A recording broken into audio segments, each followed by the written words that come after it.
Hello, welcome to my safe space. I'm Lena, and in my videos, I talk about my childhood traumas and how they affected me in my adult life. Before I move on to the topic of today's deep dive, I want to thank you, all of you that subscribed, all of you who commented and who watched any of my videos. I received an overwhelming amount of support. I'm hugely grateful for all of the kind words that you wrote, for all of the encouragement that you provided, and for every story that you shared in the comments. I know that all of the love that you give will find its way back to you. I must say it was an eye-opening moment. There are so many of us, survivors of childhood. A lot of you also fell victim to your parents, the very people that are supposed to love you unconditionally and protect you from harm. My heart goes out to each of you. No child deserves any of the things you described that happened to you. It was never your fault, and the shame should be put on those who hurt you. I'm glad that my video found you. Many of you mentioned that you felt safe to share your story in the comment section. I have not seen a single comment that would be judgmental of us, which is great and, quite frankly, unexpected. In my country, well, both of them actually, Ukraine and Russia, people who openly talk about being sexually abused are often criticized for sharing their stories. You will see people comment things like, "Why talk about it now? It's in the past. Forgive and forget." Or, "Stop playing a victim. There are people out there who got it worse." Or even, "You have no shame talking about these things for everyone to hear." I thought surely I was going to get at least a small percentage of comments like that, but I got none so far. I'm very happy about that. This is exactly why some of you felt safe to share your own story. It was my goal all along when I started my channel to create a safe space for people like me who want to be heard and believed. So I thank you all for being so kind and empathetic. If this continues to be as positive as it is now, I think we can start calling it a real community, our own community of people who know what it's like. And I also welcome people with other childhood traumas into my safe space because I don't have a grade scale for traumas. For a child especially, any trauma, be it sexual, physical, or psychological, it's detrimental to their mental health. I want everyone to be able to speak up about it and not be shamed or blamed for what happened to them. In my last video, I said that my trauma didn't make me stronger and that I have nothing to show to prove otherwise. I'm not stronger than I was before my traumas. This is all still true and will forever be true. However, I have an update. I just got my first serious job. For 10 years, I was working in restaurants. My first restaurant job was a hostess. Then almost a year later, I was a cocktail server. Then 2.5 years later, I was a bartender. And I was a bartender again at another place, and then another. And then finally, the past 3 years, I was working as a server. During all these years, I made attempts at growing within the industry, but never got a position that would put me in charge. I wasn't even picked to be a supervisor. I can try and blame some of my managers for not wanting to promote an immigrant or for being misogynistic or whatever else that I couldn't change about myself that was the reason for me not being promoted. But blaming someone for your own inability to grow doesn't help you grow. It's the easiest road to take. It means you're unwilling to find your own flaws and correct them best to your ability. I was hard-headed like that for many years, but as I got worse, it got better. I realized my flaws when I was at my worst. Now, what were my flaws? My hypervigilance. It is the #1 macro symptom of people with CPTSD and abandoned child syndrome. As a victim of CSA, you probably have CPTSD as well, so you know what I mean when I say hypervigilance is a big.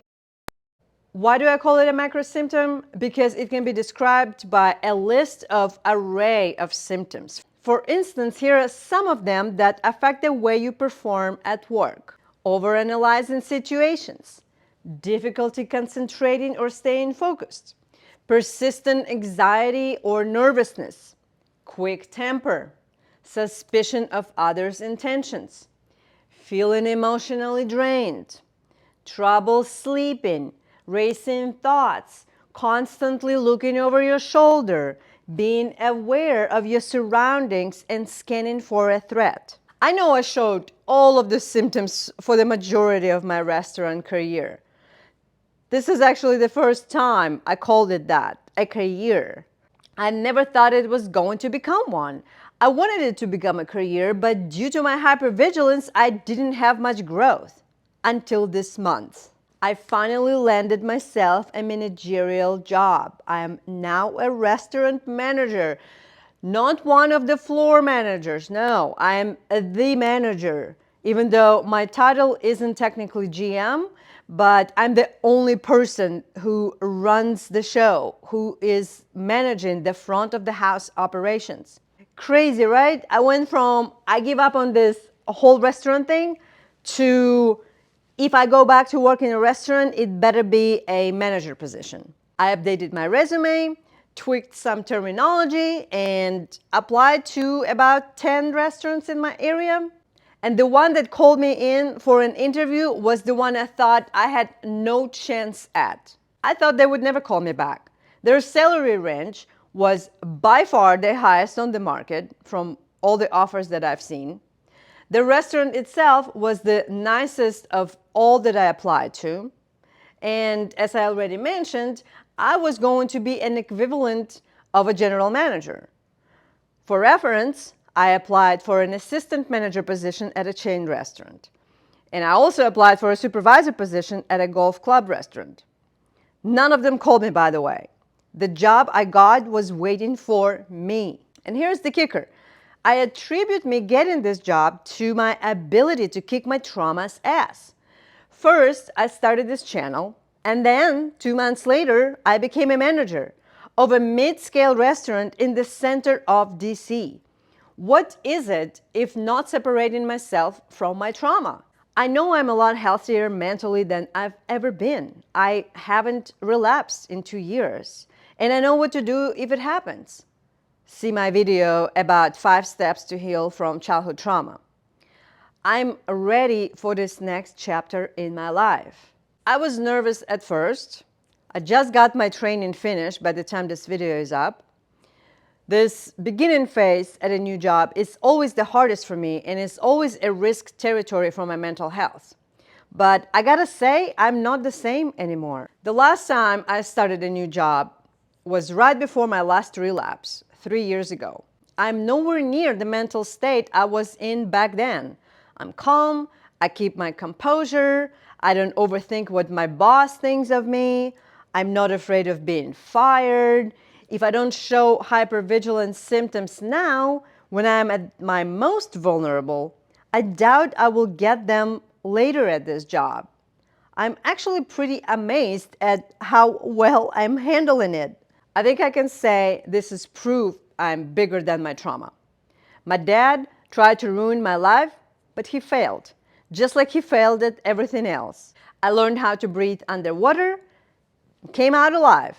I wanted to update you on my career advances for one simple reason. If you want to truly help someone, lead by example. And I know I got a lot of luck involved. I'm lucky I applied to a place that was open-minded, and my boss that interviewed me was willing to take a risk and train me from scratch. I'm lucky he saw my request for a high salary as a sign of confidence and not a sign of arrogance. I'm lucky I live in the area that has jobs to offer. I'm lucky I have physical health to work 12-hour shifts 5 days a week. I'm so lucky, but this is still really hard.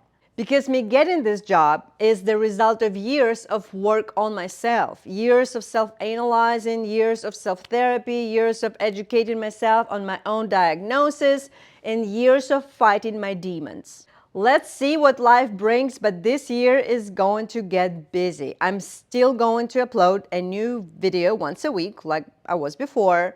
I'm willing to sleep less if I have to, but I will be filming. Most likely, I won't be writing scripts anymore and will be raw dogging my next videos. But I'm not too bad at being a speaker, so with a little practice, I'm sure I can still produce videos similar to the ones I have on my channel already. I hope this video didn't come off as braggy, but I'm just very excited for the progress I made. And like I said, you gotta lead by example if you want to help others. We can do this, guys. Trauma didn't make us stronger than we were before, but we can be stronger than its hold on us. I hope this video was motivational for you, and I want to hear your stories about your own success with kicking your trauma's ass. If you share your success stories, those that haven't found their own yet may be inspired by yours. And if one of us wins, we all win. I read your comments every night, and I try to respond to all of them. Thank you for being here, and I hope to see you in a week. Bye.